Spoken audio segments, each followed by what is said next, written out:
Hello guys, welcome है आपका आप सभी का मेरे यूट्यूब चैनल पे आरबीआई सिंप्लीफाइड। और मेरा नाम यश है। और आज हम पीआईबी 10 दिसंबर 2025 की सारी न्यूज़ कवर करने वाले हैं।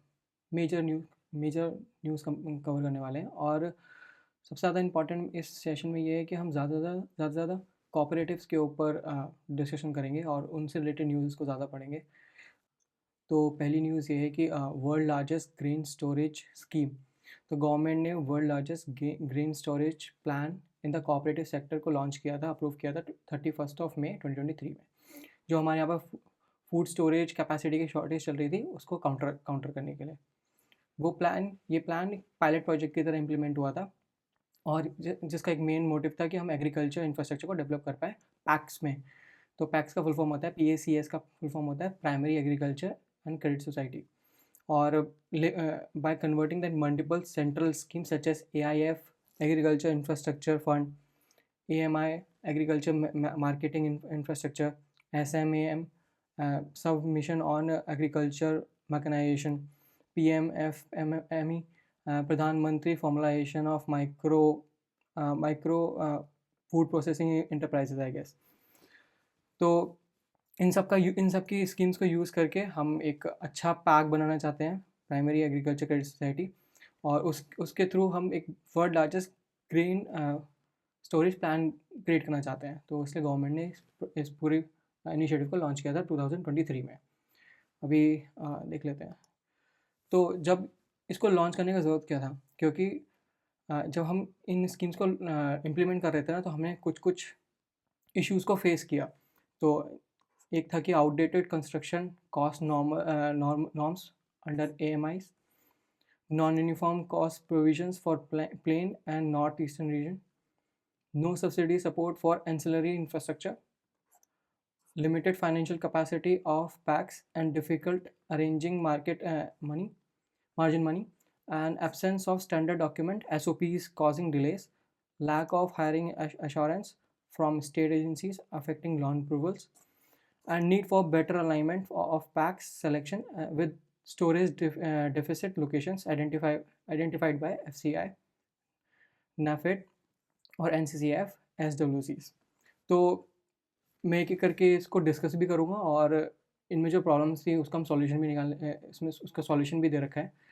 तो एक बार डिस्कस कर लेते हैं कि क्या क्या चेंजेस या रिफॉर्म्स किए हैं। तो रिफॉर्म्स एंड इम्प्रूवमेंट्स इंट्रोड्यूस। तो सबसे पहला जो था कि AIF स्कीम चेंजेस में क्या किया है कि इन्होंने जो लोन रिपेमेंट पीरियड है उसको 2+5 से 2+8 की तरफ एक्सटेंड कर दिया है। तो 2+8 इसमें 2 ईयर्स जो होते हैं वो मोरेटोरियम पीरियड होता है। मोरेटोरियम पीरियड एक टेम्परेरी पॉज होता है। EMIs पे, इक्विटेड मंथली इंस्टॉलमेंट्स जो होती हैं हमारी। तो एक किसी भी पैक्स को इसलिए दिया जाता है कि जब स्टार्टिंग में एक पैक होती है वो एक कोई स्टोरेज कैपेसिटी अपनी इंक्रीज़ करती है, तो उनको एक ब्रीदिंग पीरियड चाहिए होता है वो लोन को रीपे करने के लिए। तो पहले 2 साल में कोई EMI इनको पे नहीं करनी पड़ती है। बट हाँ, अगर EMI पे नहीं करनी होती है तो इंटरेस्ट का मतलब ये नहीं कि इंटरेस्ट नहीं होता है, इंटरेस्ट इनका बढ़ता रहता है। और फिर उस इंटरेस्ट को ये 5 ईयर्स में पहले पे करते थे बैंक्स को या जो भी लेंडिंग इंस्टीट्यूट है। अभी वो जो 5 ईयर्स है वो 8 ईयर्स के अंदर कन्वर्ट हो गया है। तो पर्टिकुलर जो अभी हमारा अमाउंट है, कोई एक्स अमाउंट है, वो पहले 5 ईयर्स के टाइम पीरियड में था। अब उस अमाउंट को इन पैक्स सोसाइटीज़ को 8 ईयर्स में पे करना होता है। तो यहाँ पर इन लोगों को एक ब्रीदिंग गैप मिल जाता है और इनडायरेक्टली एक बहुत बड़ा चेंज है इन AIF स्कीम में। इसके अलावा जो इनका कैश फ्लो होता है वो भी एक मैनेजेबल बन जाता है, क्योंकि इनको पर्टिकुलरली एक इंस्टॉलमेंट में बहुत कम पैसा देना पड़ता है। और जो लोन डिफ़ॉल्ट्स होते हैं जो इनमें बहुत ज़्यादा होते हैं वो भी फॉल हो जाते हैं, कम हो जाते हैं। तो इसलिए इस रिफॉर्म को करना इम्पॉर्टेंट था। और फिर AIFs के थ्रू जो लोन सैंक्शन होता है इन पैक्स को, ये ज़्यादातर मीडियम लोन्स को ले पाते हैं, जो मीडियम टर्म लोन्स होते हैं, थोड़े बड़े अमाउंट के लोन होते हैं उनको ले पाते हैं। इसके अलावा जो अगला रिफॉर्म है AMI scheme revision, agriculture marketing infrastructure scheme जो थी उसमें इन्होंने रिवाइज़ किया कुछ, जैसे कि मार्जिन मनी रिडक्शन। तो मार्जिन मनी क्या होता है, एक बार देख लेते हैं नीचे आके थोड़ा सा।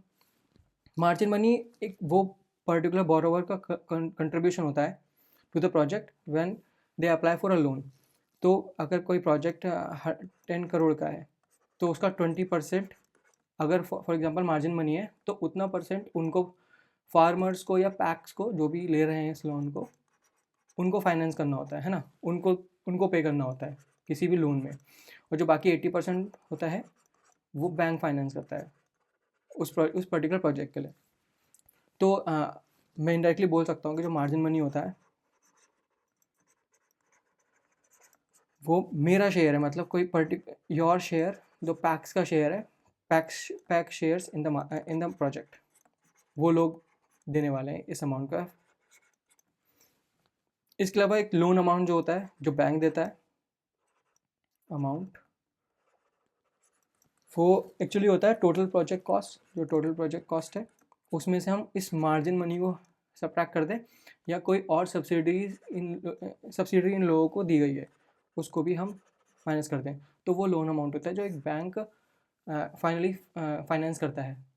तो उस चीज़ में इन्होंने क्या रिफॉर्म लाया है कि 20% से 10% अब पैक्स को फाइनेंस करना है।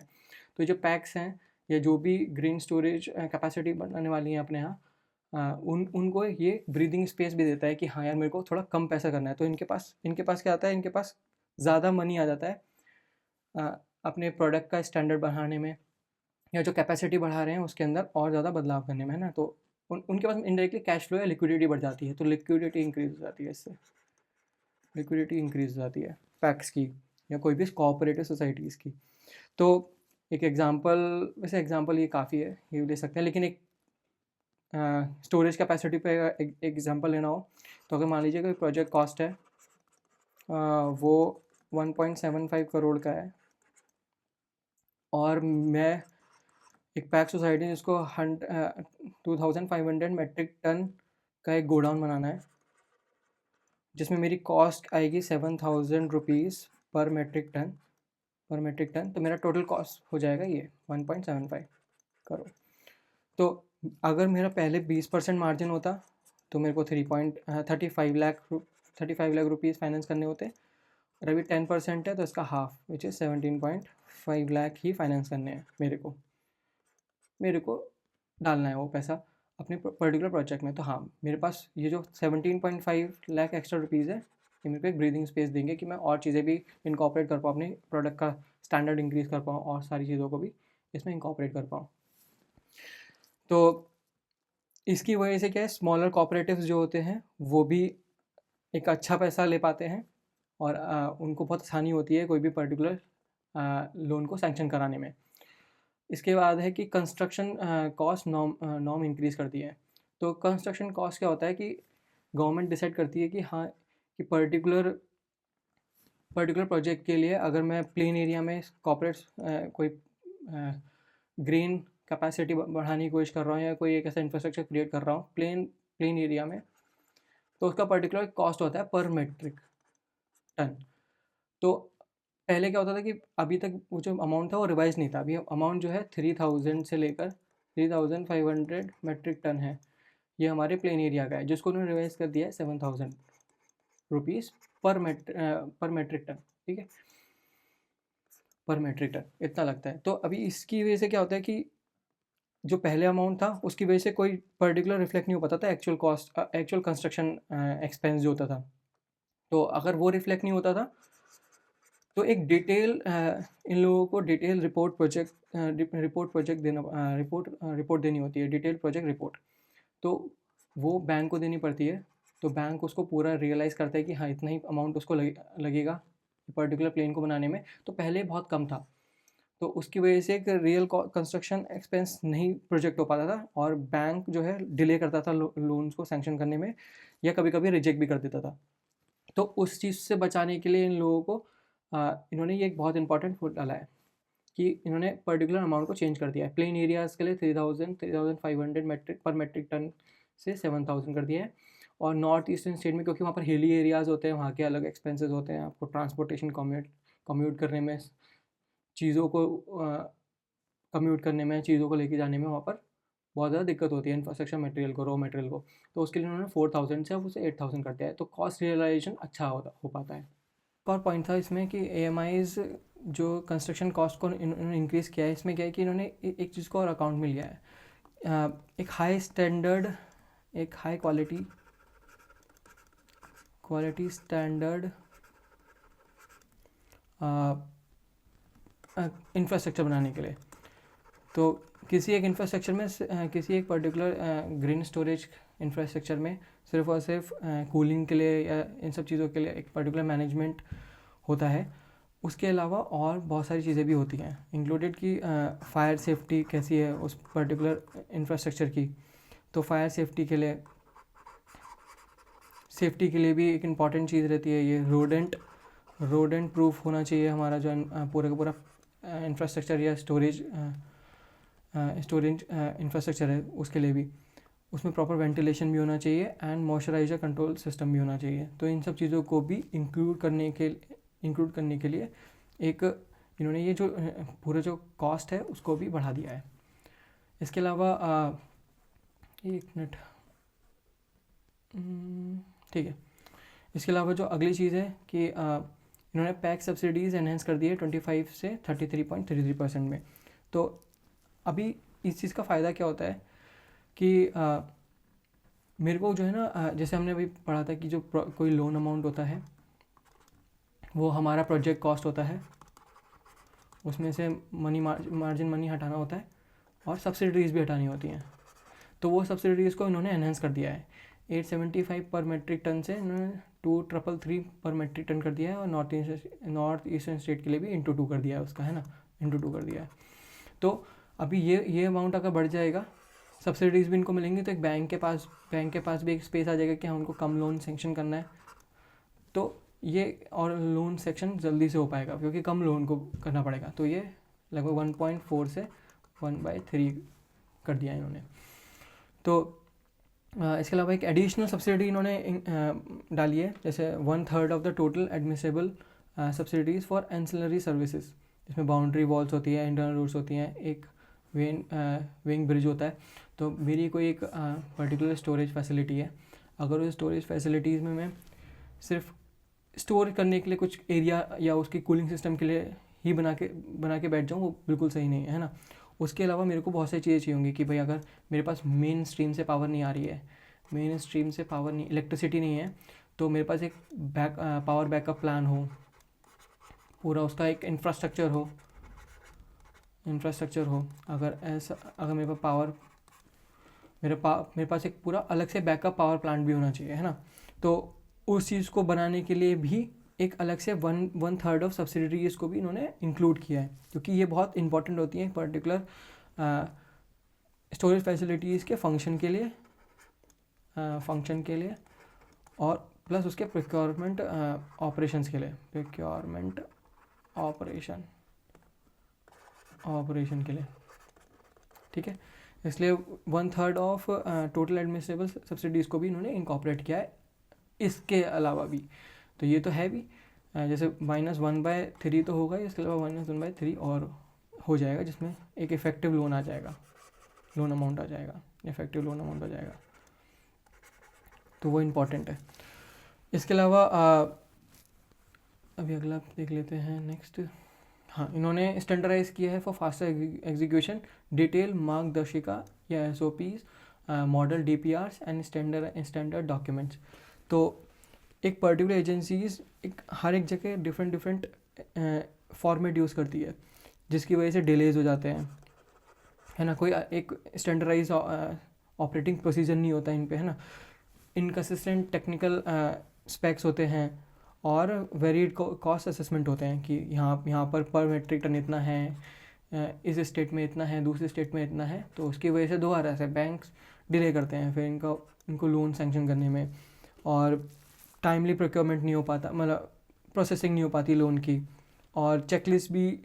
तो मतलब इनडायरेक्टली जो इनका वर्क होता है ना, वो स्लो हो जाता है, क्योंकि बहुत सारे चेक पॉइंट आ जाते हैं कि ये भी देखना है, वो भी देखना है, ऐसे करके। तो इन्होंने डिटेल मार्गदर्शिका या एसओपी एक मॉडल डीपीआर एक पूरा वो क्रिएट किया सिस्टम जिसकी वजह से ये रिड्यूस कर पाते हैं एम्बिग्यूटी और स्पीड अप कर पाते हैं अप्रूवल्स को। तो इसमें बहुत सारी चीज़ें भी हैं कि इसमें इंजीनियरिंग चेक शीट भी इंक्लूड होती हैं और बहुत सारे और लोग भी इंक्लूड होते हैं जो इन पर्टिकुलर चीज़ों को स्टैंडर्डाइज करते हैं कि पर्टिकुलर यही एसओपी इस पर्टिकुलर वर्क के लिए यूज़ होने वाली है, तो ऐसे करके। इसके अलावा एक FCIs जो होता है वो एग्री करते हैं कि वो 9 ईयर्स के लिए पर्टिकुलर पैक्स का जो गोडाउन है हायर कर लेंगे अगर उनकी कैपेसिटी जो है 2500 मेट्रिक टन से ज़्यादा हुई। और इसकी वजह से क्या होता है कि ईज़ हो जाता है लोन प्रोसेसिंग।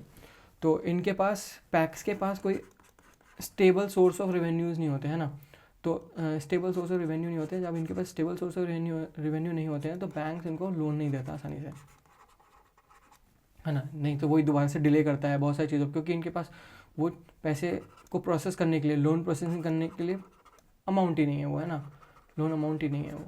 तो इनको फिर दिक्कत होगी ये पर्टिकुलर कैपेसिटी को बिल्ड करने में। तो FCI एग्री करता है, FCI इनको बोलता है कि अगर आप इतने पर्टिकुलर कैपेसिटी से ज़्यादा का गोडाउन बनाओगे या स्टोरेज फैसिलिटी बनाओगे तो हम 9 ईयर्स के लिए हायर कर लेंगे, जिनकी वजह से इनके पास एक स्टेबल इनकम आ जाती है। तो बैंक को पता है कि हाँ अब इनके पास स्टेबल इनकम है, तो बैंक इनको लोन सैंक्शन कर देता है आसानी से। तो अगर हायरिंग एश्योरेंस हम पैक्स को देंगे तो ये हम अपनी कैपेसिटी, स्टोरेज कैपेसिटीज़ को बढ़ा सकते हैं। इसके अलावा एक ये बहुत इंपॉर्टेंट चीज़ है, ये तो बहुत ही ज़्यादा इंपॉर्टेंट है कि infrastructure integration. States were encourage to add processing units and custom hiring centers, turning PACS into multipurpose center. तो पैक्स को सिर्फ और सिर्फ स्टोरेज कैपेसिटी बढ़ाने के लिए या स्टोरेज फैसिलिटीज़ बनाने के लिए यूज़ नहीं करना है। इनको अपने अराउंड एक प्रोसेसिंग सेंटर भी या यूनिट क्रिएट करनी है और इनको एज अ वर्क करना है कस्टम हायरिंग सेंटर्स। एक बार देख लेते हैं कि इसका फ़ायदा क्या होने वाला है ना। तो अगर कोई पैक है वो अगर प्रोसेसिंग यूनिट बना देता है तो उसका क्या फ़ायदा होगा। प्लस एक बार ये देख लेते हैं कि CHC कस्टम हायरिंग सेंटर्स बनाता है, उसका क्या फ़ायदा होगा। तो इनडायरेक्टली मेरे अगर पैक्स के पास storage plus this processing unit है तो जो फार्मर है, अगर वो एक एक फार्मर के पास राइस है ना, अभी वो राइस को मिल करने के लिए प्रोसेसिंग सेंटर में जाएगा स्टोरेज के अलावा। तो अगर पैक्स के पास स्टोरेज और प्रोसेसिंग यूनिट दोनों होगी तो वो लोकली जाएगा यहाँ पर प्रोसेसिंग यूनिट में, अपने राइस को मिल कराएगा। जो मिल्ड राइस है उसको अपने खुद के ब्रांड के थ्रू उसको डिस्ट्रीब्यूट कर सकता है, तो मिडल मैन की ज़रूरत नहीं पड़ेगी। तो जो ज़्यादा अमाउंट ऑफ रेवेन्यू है वो इनको डायरेक्ट मिलेगा, है ना। कट या पास थ्रू अमाउंट नहीं मिलेगा। पास थ्रू जो अमाउंट होता है वो बढ़ जाएगा इनडायरेक्टली, है ना। तो एक स्टोरेज फैसिलिटी के साथ एक प्रोसेसिंग यूनिट पैक्स में लोकली होने का फ़ायदा एक फार्मर को इस तरीके से मिलता है। लेकिन अगर पैक्स के पास प्रोसेसिंग यूनिट है तो उनके पास एक another source of revenue generate हो जाएगा, जो इस प्रोसेसिंग यूनिट में वो एज अ फ़ी चार्ज करेंगे फार्मर से, फीस। तो इनके लिए एक स्टेबल रेवेन्यू जनरेट हो गया और ये फाइनेंशियली सस्टेन कर पाएंगे और अपनी मतलब इनडायरेक्टली सेल्फ सस्टेन हो पाएंगे और मतलब इनडायरेक्टली यही, और रिड्यूस कर पाएंगे पोस्ट हार्वेस्ट को। तो और यही मेन एक फ़ायदा है फार्मर्स के लिए और पैक्स के लिए। दूसरा है कि अगर वो CHC सेंटर की तरह वर्क करते हैं, मतलब इक्विपमेंट मतलब इक्विपमेंट हायरिंग सोसाइटी की तरह काम करते हैं, तो फार्मर्स को क्या फ़ायदा होगा।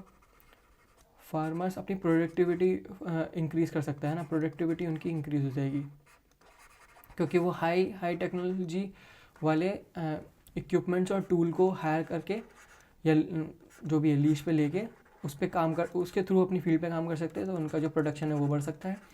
प्लस सेम इन्होंने इक्विपमेंट इसको दिया तो उसके लिए कोई चार्ज अमाउंट होगा, दोबारा से फाइनेंशियली स्टेबल बन जाएंगे इस फॉर्म में और revenue, another stream of revenue generate हो जाएगा।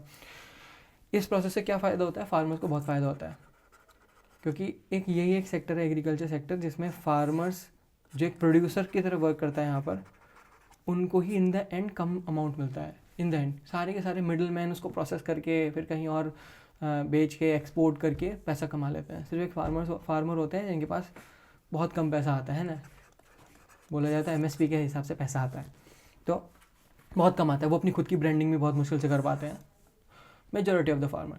तो इस चीज़ से ये फार्मर भी एक अपने लेवल पे इंडिपेंडेंट हो सकता है। तो इसलिए इस पार्ट को बहुत इंपॉर्टेंटली समझना था। अगला है कि expansion of schemes plan extended from PACS alone to all cooperative societies, cooperative federation and multi-state cooperative society MSCS। ठीक है, इसमें क्या है कि मैं एक MSCS हूँ, तो मेरे को जो ना सिर्फ ये काम नहीं है, मतलब पैक्स का जो काम है ना वो MSCS भी करें। MSCS भी बहुत सारी वेयर हाउस बनाए, यहाँ पर ये सारे मटेरियल स्टोर हो, गोडाउन्स बनाए है ना, और जो बड़ी बड़ी कोऑपरेटिव सोसाइटीज़ हैं वो भी एक प्रोसेसिंग यूनिट बनाए अपने लेवल पे, सिर्फ पैक्स ना बनाए है ना, सिर्फ पैक्स के लिए ये काम ना हो। तो इनको भी इसमें हेल्प करने के लिए सिर्फ पैक्स तक ही ये काम ना रह पाए, लिमिटेड हो पाए, तो MSCS को भी ये इंटीग्रेशन करना है। तो उसकी वजह से जो है हमारा क्या एक्सपेंशन ऑफ द स्कीम हो जाएगा कि ये लोग भी अब इसमें पार्टिसिपेट कर पाएंगे। अमूल हो गया, नंदिनी हो गया है ना, मेल्मा हो गया, ये सब जो बड़ी बड़ी कोऑपरेटिव सोसाइटीज़ हैं, कोऑपरेटिव प्रोसेसिंग फैसिलिटीज़ हैं, ये भी इस चीज़ में हेल्प करें लोकल लेवल पे भी और स्टेट लेवल पे, डिस्ट्रिक्ट लेवल पे भी है ना। एक इसका एक बहुत अच्छा एग्जांपल है कि जो शुगर केन मिल होती है, वो क्या करते हैं, मिल होती है, ये एक अलग से एक पर्टिकुलरली स्टोरेज अपना वो बना लें, स्टोरेज फैसिलिटी बना लें, जहाँ पर ये जो एक शुगर केन का बाय प्रोडक्ट होता है, जो मोलेस होता है, ये सब चीज़ें जो बाय प्रोडक्ट होते हैं शुगर केन के मिल करने के बाद शुगर केन को, उसको वो स्टोर कर रहे हैं। इनडायरेक्टली जो इथेनॉल स्पेसिफिक मटेरियल जो होता है बाय प्रोडक्ट, उसको वो एक पर्टिकुलर स्टोरेज फैसिलिटी बना लें उसके लिए, जो फाइनली हेल्प करेगा हमारे इथेनॉल ब्लेंडिंग को इंक्रीज़ करने में। अभी हमारा जो इथेनॉल ब्लेंडिंग है वो 20% इथेनॉल ब्लेंडिंग अचीव हो चुका है। अभी हमारा जो 20% है वो अचीव हो चुका है। उसका जो टारगेट था वैसे 2030 था, लेकिन वो हमने अचीव कर लिया 2025 में। अब जो हमारा नेक्स्ट टारगेट है वो 30% बाय 2030 करना है ना। तो ये एक बड़ा अच्छा एग्जांपल है कि बड़ी बड़ी शुगर मिल जो है अपने यहाँ पर एक ऐसा फैसिलिटी क्रिएट कर लें, इथेनॉल स्पेसिफिक स्टोरेज फैसिलिटी, और फिर वो कंट्रीब्यूट करें इस इथेनॉल सेक्टर में। तो एक तरह की सर्कुलर इकोनॉमी क्रिएट करने की कोशिश करें, अपने बाय प्रोडक्ट से भी चीज़ें बना रहे हैं और अपनी मेन फैसिलिटी से भी वो शुगर केन या क्रिस्टलाइज शुगर को क्रिएट कर रहे हैं ना। तो इसलिए ये एक बहुत इंपॉर्टेंट चीज़ थी। अगला देख लेते हैं। ठीक है, तो बस इसमें इतना ही था।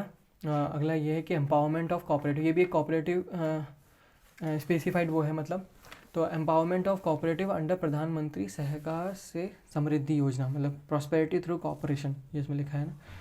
तो इसमें मिनिस्ट्री ने क्या किया है, बहुत variety of institutional, digital, policy, financial and capacity building initiative को लॉन्च किया है to strengthen the cooperative sector across India, जिसके अंदर पहला तो ये है कि expansion of multipurpose PAC, dairy, fishery और कोऑपरेटिव्स।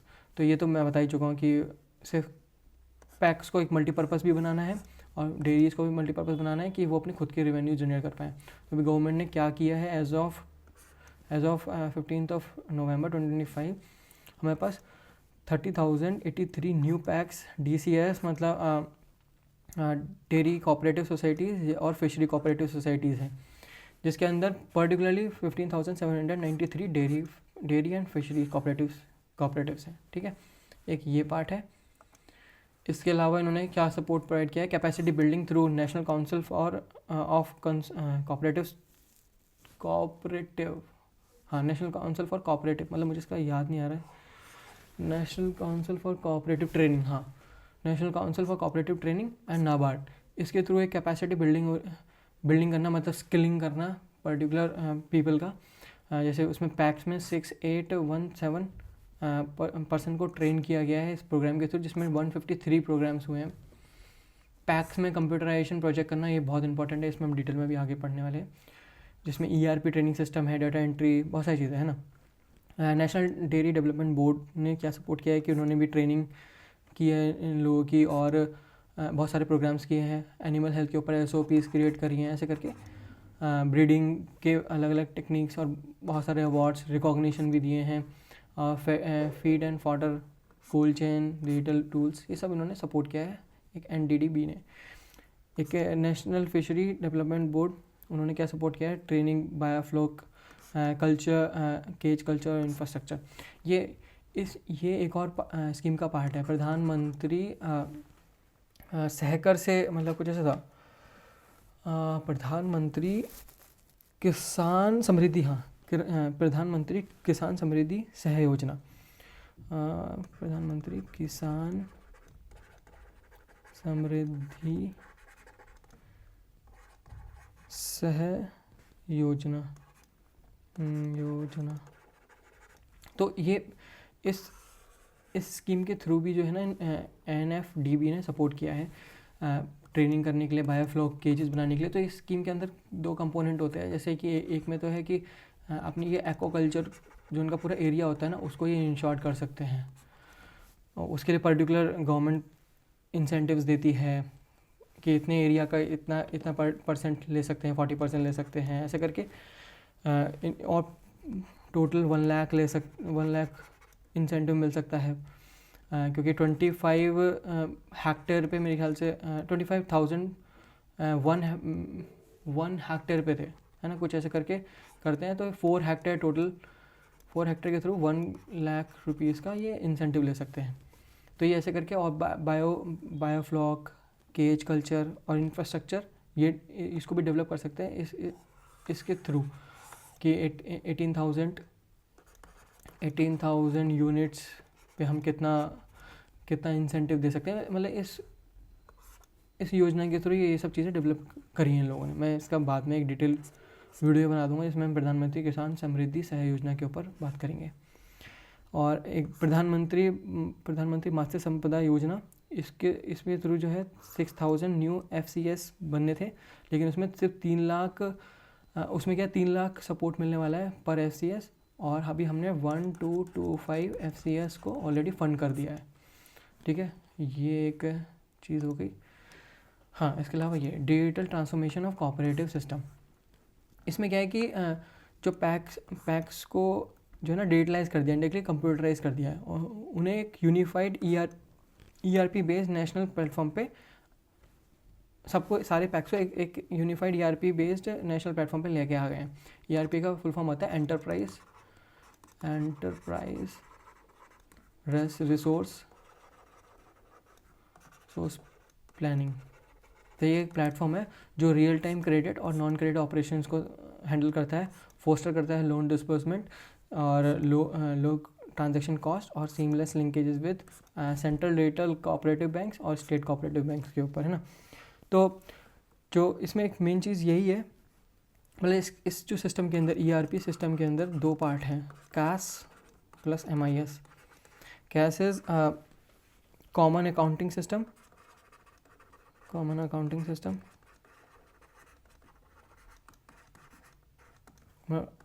और ये मैनेजमेंट इंफॉर्मेशन सिस्टम, ठीक है। तो ये कैश जो है एक तरीके का लेजर है जिसके थ्रू कितना अमाउंट आया, क्रेडिट हुआ, और सारे नॉन क्रेडिट ऑपरेशंस के एक अकाउंटिंग रखता है, जिसकी वजह से जो लोन मॉनिटरिंग होती है DCCB और STCBs के थ्रू वो आसान हो जाती है कि उन लोगों को पता होता है कि कितना अमाउंट किधर ट्रांसफ़र हो गया है या ट्रांजैक्ट हुआ है ना। तो एक मॉनिटरिंग और टारगेट इंटरवेंशंस कर सकते हैं ये DCCBs एंड STCBs। तो ये इस चीज़ में बहुत ज़्यादा हेल्प करता है और रियल टाइम मॉनिटरिंग करने में भी हेल्प करता है। और सबसे ज़्यादा मतलब इनडायरेक्टली यही बोल सकते हैं कि ये कॉन्क्रीट आउटकम है किस चीज़ के लिए, लोन डिसबर्समेंट के लिए,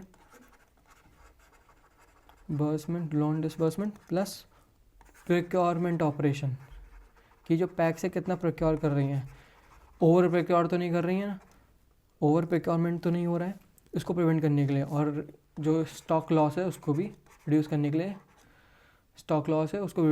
लिए, ये MIS सिस्टम को बनाया गया है। ठीक है, इसमें ये था। इस ERPA के अंदर 22 मॉड्यूल्स हैं, membership, loan, deposit, warehouse, PDS, ये सब करके उन्होंने 22 मॉडल इसमें रख रखे हैं। अगला ये है कि डिजिटलाइजेशन बियॉन्ड पैक्स। सिर्फ पैक्स को डिजिटलाइज नहीं किया है, कंप्यूटराइज उन्होंने किया है ARDBs को, MS multi state cooperative societies, central registrar को या state registrar of cooperative society office को। एक अलग से इन्होंने सहकार सारथी, इन्होंने एक पोर्टल बनाया है, मतलब जहाँ पर ये एक इनिशिएटिव है जो इसमें RBI के द्वारा जो अप्रूव्ड शेयर सर्विसेज हैं, जैसे सहकार टैक्सी है, और इसको इनकॉर्पोरेट किया है इसके अंदर। बहुत सारे इसमें एक सहकार, डिजीपे, डिजी लोन, ऐसे टाइप की भी चीज़ें, डिजी लोन, ऐसे टाइप की चीज़ें भी, ऐसे टाइप की सर्विसेज भी इन्होंने इसमें इंकॉर्पोरेट करी हैं for this rural cooperative banks. और फाइनेंशियल से रिलेटेड, ऑडिट से रिलेटेड, कंप्लायंस सपोर्ट, ये सब चीज़ें इसमें प्रोवाइड करेंगे। अभी 1 नवंबर से जो है कोऑपरेटिव बैंक्स भी ऑनबोर्ड हो गए हैं this RBI integrated ombudsman scheme, जहाँ पर अब कोऑपरेटिव बैंक्स को भी, मतलब कोऑपरेटिव बैंक्स के अगेंस्ट भी अब रिपोर्ट्स हम इंटीग्रेटेड ऑम्बड्समैन स्कीम के थ्रू RBI को कर सकते हैं।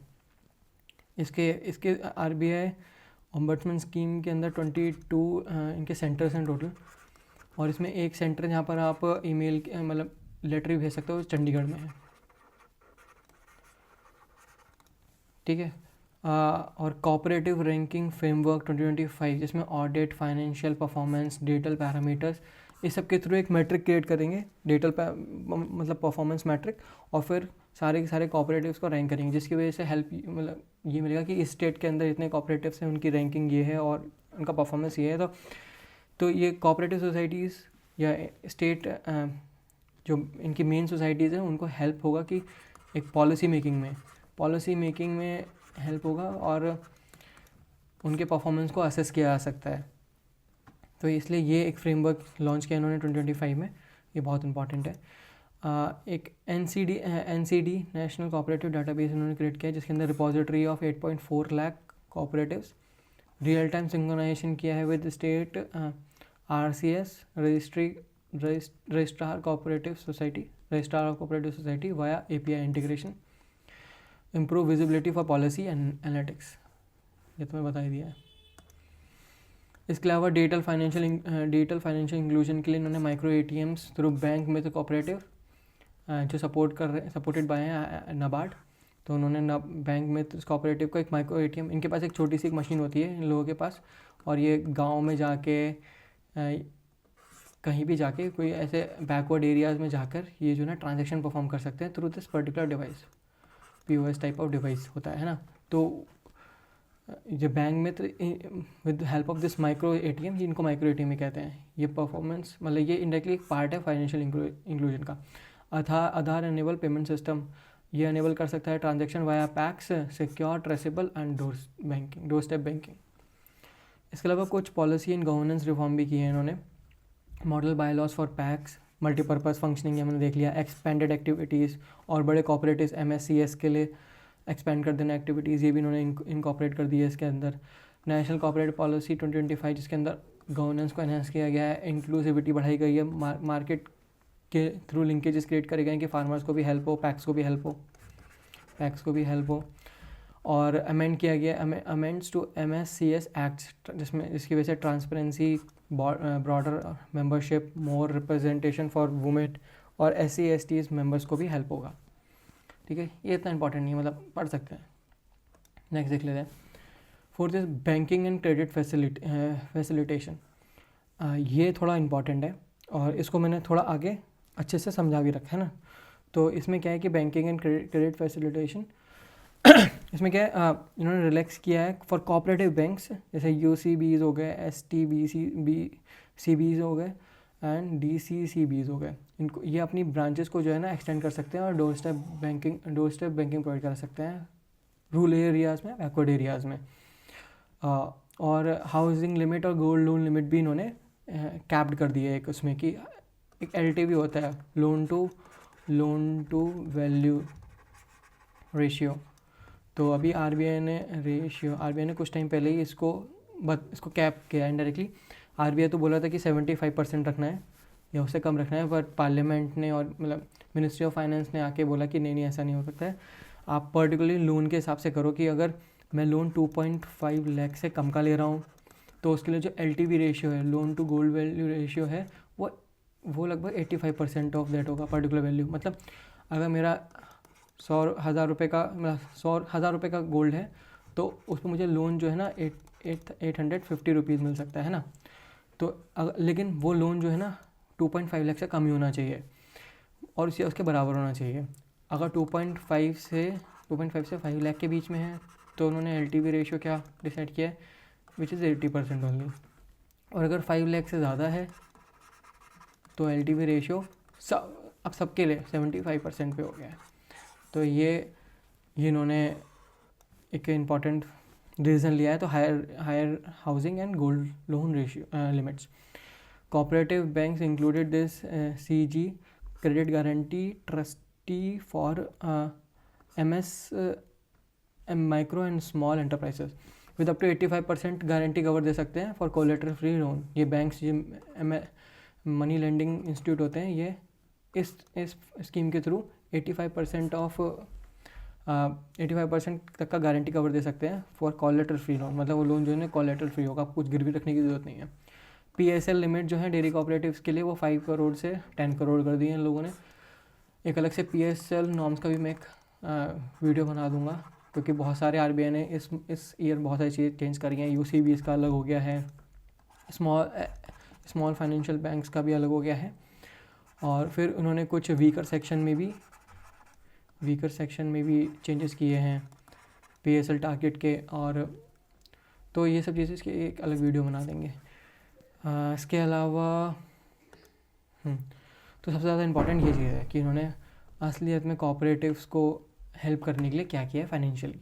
तो financial incentives and tax relief, tax measures, surcharge on cooperatives जिनकी इनकम 1 से 10 करोड़ तक की है उनको 12% नहीं अब 7% देना पड़ेगा। तो इसका फ़ायदा क्या है, सरचार्ज क्या होता है, आपकी पर्टिकुलर इनकम है उस पर टैक्स लगता है, मतलब इनकम है उस पर टैक्स लगता है, ये तो आप पे कर देते हो, लेकिन इसके ऊपर भी एक सरचार्ज टैक्स पे करना पड़ता है।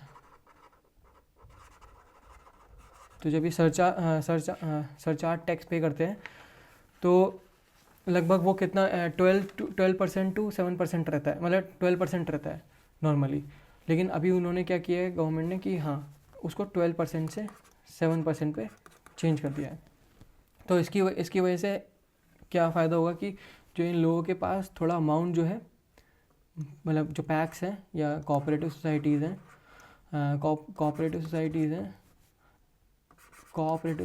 हैं उनको जो है उनके पास लिक्विडिटी बढ़ेगी। तो लिक्विडिटी बढ़ने के पास वो ज़्यादा और इंफ्रास्ट्रक्चर में उसको डाल सकते हैं या अपने मेंबर्स को दे सकते हैं, मेंबर सर्विसेज इंक्रीज़ कर सकते हैं जिसमें वो क्रेडिट देना या और अदर फंक्शंस भी वो इसमें परफॉर्म कर सकते हैं अगर उनके पास वो लिक्विडिटी ऑफ मनी होगी। अगर वो सरचार्ज को मतलब 12% से 7% पे ले जाएंगे ना, 12 से 7% पे। अभी इन्होंने सिर्फ इनकम का जो कैटेगरी रखी है वो 1 से 10 करोड़ के बीच में क्यों रखी है, क्योंकि ये जो कोऑपरेटिव्स होते हैं ना ये इनडायरेक्टली जो है फूड प्रोसेसिंग, इनके पास फूड प्रोसेसिंग यूनिट होती है, इनको थोड़े बड़े काम करने होते हैं ना, फूड प्रोसेसिंग यूनिट होती है। तो इसलिए उनके पास जो है थोड़ा पैसा होना चाहिए, पर्टिकुलर अमाउंट होना चाहिए कि वो ये सब चीज़ें कर पाए। ठीक है, एक मैट होता है जिसको रिड्यूस कर दिया इन्होंने 18.5% से 15%। तो एक बार मैट देख लेते हैं। मैट का फुल फॉर्म होता है मिनिमम अल्टरनेट टैक्स। ठीक है, मिनिमम अल्टरनेट टैक्स। तो ये मिनिमम अल्टरनेट टैक्स क्या होता है जो 18.5 से 15 कर दिया है। तो ये अभी कोई कंपनी या कोई कोऑपरेटिव है, वो लोन वो टैक्स एग्जेम्पशन करती है ना, मतलब टैक्स डिडक्शन करती है। अगर वो टैक्स एग्जेम्पशन के लिए अप्लाई भी करती है ना, उसके बाद भी जो एक पर्टिकुलर मैंडेटरी अमाउंट होता है जो उनको पे करना पड़ता है, उसको ये मैट बोलते हैं। मतलब कॉपरेटिव्स को एक मिनिमम लेवल ऑफ टैक्स तभी पे करना पड़ता है अगर वो क्लेम भी करते हैं थ्रू दिस एग्जाम्पशन, है ना, टैक्स एग्जाम्पशन करने की कोशिश करते हैं, उसके बाद भी उनको एक पर्टिकुलर अमाउंट पे करना पड़ता है। तो इसको उन्होंने 18.5 से 15% कर दिया है। तो वही दोबारा से रिड्यूसिंग, मतलब कैश फ्लो इंक्रीज हो जाएगा इनका और improving liquidity, same cheese. 15% concessional rate for new manufacturing cooperatives till 31 मार्च 2024। तो 31 मार्च 2024 तक की जो अभी तक की वो न्यू मैन्युफैक्चरिंग कॉपरेटिव्स है ना, उनको 15% कंसेशनल रेट देना है। इन लोगों को सरचार्ज नहीं देना है, प्लस कोई नॉर्मल टैक्स नहीं देना है। इन लोगों को बस 15% का टैक्स भर देना है। तो इनके लिए बहुत ज़्यादा फ़ायदा हो गया। सिर्फ जो नई कॉपरेटिव्स आएंगी उनके पास मनी प्रॉब्लम बहुत रहती है, उनकी यूनिट प्रॉफिटेबल नहीं होती है, तो उसको प्रॉफिटेबल करने के लिए उनके पास उनको एक पेबैक पीरियड मिलता है, क्योंकि वो जो कॉपरेटिव्स होती है बड़ी बड़ी मशीन को ले लेती हैं, तो एक मशीन पे पेबैक टाइम होता है। इसके थ्रू वो 3 to 4 ईयर से 5 to 6 ईयर हो जाता है, क्योंकि 15% का ही टैक्स देना पड़ रहा है इन लोगों को। इसके अलावा है tax limit for PACS and PCARDB, उसको इंक्रीज़ कर दिया इन्होंने 20,000 से 2 लाख रुपीज़ पर मेंबर। तो इसमें क्या होता है, जो पैक्स होते हैं, देख लेते हैं। जो पैक्स होते हैं ये जो है ना एक्सेप्ट कर सकते हैं या डिसबर्स कर सकते हैं 20,000 रुपीज़, 20K, ठीक है, पर मेंबर, कैश की फॉर्म में, इन कैश, ठीक है। सिर्फ ये 20,000 रुपये तक का ही कर सकते हैं। किस चीज़ के लिए? डिपॉजिट करने के लिए, पेमेंट करने के लिए, लोन डिसबर्स करने के लिए, डिसबर्समेंट, लोन रीपेमेंट करने के लिए, रीपेमेंट। तो ये चीज़ है। अब जब ये न्यू लिमिट आ गई ना, पहले क्या होता था कि जो रूरल ट्रांजेक्शन्स होती थी ना, वो रूरल ट्रांजेक्शन जैसे सीड और फर्टिलाइज़र परचेज़ करना, फर्टिलाइज़र, इनकी जो परचेजिंग होती थी वो परचेज़ होती थी इनकी मोर देन 20,000 रुपीज़ होती थी। तो जो इनको बाकी पेमेंट करना होता था वो एक हायर टीयर के बैंक के थ्रू करना पड़ता था। तो एक तो टाइम टेकिंग प्रोसेस और डिले भी बहुत ज़्यादा होता था, और फ्रिक्शन भी जनरेट हो सकता है इनके बीच में कि यार इतना काम करना पड़ रहा है। तो अब इतना पर्टिकुलर इनको अमाउंट, जब इनकी जो लिमिट है वो 20,000 से 2 लाख हो गई है ना, तो इन लोगों को अब ज़्यादा राउटिंग नहीं करनी पड़ती है बड़े अमाउंट के लिए, तो ये पेमेंट आसानी से कर पाते हैं। तो इसकी वजह से जो पैक अभी इन लोगों के पास 2 लाख रुपए तक का पैसा आ सकता है, तो पैक्स की खुद की भी जो लिक्विडिटी है वो भी इंक्रीज हो जाएगी। मतलब कैश डिपॉजिट जो है इनके पास 2 लाख तक हो सकता है, तो हाँ, तो इनकी भी लिक्विडिटी बढ़ जाएगी। और जो क्राउडिंग होती है बैंक्स में, हायर लेवल बैंक्स में क्राउडिंग भी रिड्यूस हो जाएगी, वो भी नहीं होगी, है ना। तो ये एक बहुत बड़ा फ़ायदा है ट्रांजैक्शन लिमिट फॉर पैक्स को इंक्रीज़ करने का। इसके अलावा देख लेते हैं नेक्स्ट, इंफ्रास्ट्रक्चर फंडिंग में, हाँ, इन्होंने लगभग कितना रुपए खर्च कर दिया है, 2,925.39 crore outlay for PACS computerization इन्होंने किया है। इतना रुपीज़ इन्होंने आउटले रखा है, बजट रखा है इन लोगों के लिए। अंडर EMIs ये तो हमने पढ़ लिया है कि वो 20% या 10% मार्जिन मनी हो गया है। सब्सिडरीज 25 से 33.3 हो गए हैं, और 1/3 का एडिशनल सब्सिडरी एंसिलरी इंफ्रास्ट्रक्चर के लिए भी आ गया है ना। ये तो हो गया है। अगला NCDC funding, national cooperative development corporation, हाँ, कॉर्पोरेशन फंडिंग। तो उन्होंने क्या किया है, 190 crore rupees FPOs, farmer producer organization को दिए हैं, और 98 crore rupees FFP, fisheries farmer fisheries producer organization को दिए हैं, है ना। कैबिनेट ने अलग से ग्रांट किया है 2,000 crore rupees to NCDCs to raise करने के लिए 20,000 crore more for long term, ठीक है। और सपोर्ट, हाँ, ये एक इम्पॉर्टेंट चीज़ है, हम इसको थोड़ा पढ़ सकते हैं कि शुगर कोऑपरेटिव्स के लिए क्या सपोर्ट इन्होंने प्रोवाइड किया है ना। तो एक तो ये देख लेते हैं कि हाँ 10,000 करोड़ का लोन स्कीम एनसीडीसी के थ्रू फॉर इथेनॉल प्लांट बनाने के लिए, कोजनरेशन करने के लिए, या working capital as a loan देने के लिए एनसीडीसी के थ्रू कोऑपरेटिव्स को, इसके थ्रू इनको सपोर्ट मिलेगा।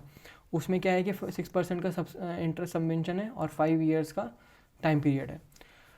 अभी क्या है कि फार्मर्स अपने पुराने पेमेंट के थ्रू जो है टैक्स से एग्जेम्पशन ले सकते थे, नहीं ले सकते थे पहले, एग्जेम्पशन नहीं ले सकते थे, ठीक है। लेकिन अब जो है वो कर सकते हैं, और वो कितना लगभग अमाउंट कर सकते हैं, अभी कितना हो गया लगभग, it greater than 46,000 crore rupees उन्होंने किया है। और एक exemption on cane price payment for up to FRP और SAP। FRP होता है फेयर एंड रिमरेटिव प्राइसेस, ठीक है। और SAP तो लिखा है स्टेट एडवाइस प्राइसेस। जो फेयर FARP होता है वो सेंट्रल डिसाइड करता है, और जो ये होता है वो स्टेट डिसाइड करता है। तो लगभग अभी जो शुगर ऑर्डर के थ्रू 2025 है, उसमें जो रेट डिसाइड किया गया है वो लगभग 355 रुपीज़ किया है ना पर क्विंटल। और लेकिन ये जो होता है ना वो अमाउंट रिकवरी रेट पे होता है। रिकवरी रेट जो होता है वो 10.25 था या 5 था, मुझे ये श्योर नहीं है, मे बी 10.5 था। 10.5% ऑफ शुगर, मतलब उसमें अगर एक्सट्रैक्ट कर लें तो उस पर इतना अमाउंट ये देते हैं। लेकिन अगर ये रिकवरी रेट कम हो जाए तो हाँ ये अमाउंट भी कम हो जाता है। प्लस अगर ये रिकवरी रेट बढ़ जाए तो हाँ उसके ऊपर भी पर इंक्रीज ऑफ 0.1% इनको कुछ अमाउंट इंक्रीज हो जाता है, ठीक है। लेकिन इन्होंने कैप भी कर रखा है कि हाँ भाई 329 point some value of rupees per quintal cap किया इन्होंने 9.5 से नीचे जाने पे, ठीक है, या 9 पे नीचे जाने से, कुछ इसमें से एक ही था, मुझे भी श्योर नहीं है ये वाला वैल्यू।